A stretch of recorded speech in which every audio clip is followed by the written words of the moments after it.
әжелері, аналары, мына қазақтың салт дәстүрін, өнерін, қазақ елінің ұрпақтан ұрпаққа жеткізіп келе жатқан аяулы әжелеріміз мың жасасын, толы өнерлі аналарымыз мың жасасын. Міне біз де бүгін немерем Әдия Жеткергенқызы екеуміз, менің өзімнің атым Роза Ұялғанқызы болады.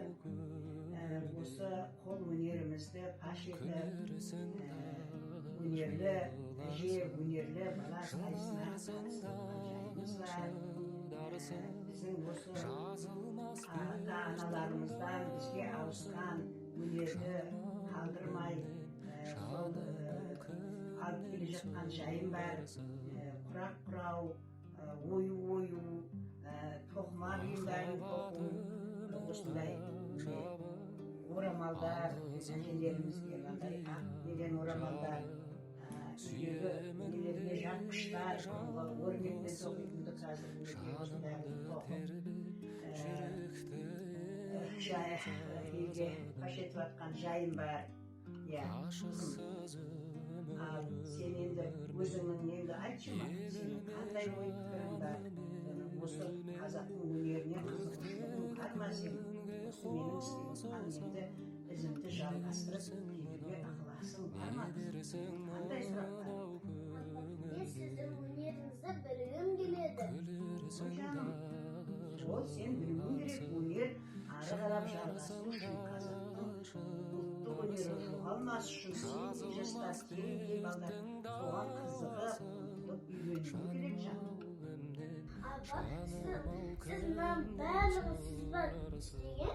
Иә, мен осылардың бәрін отырып, өзім жасаймын мінекей.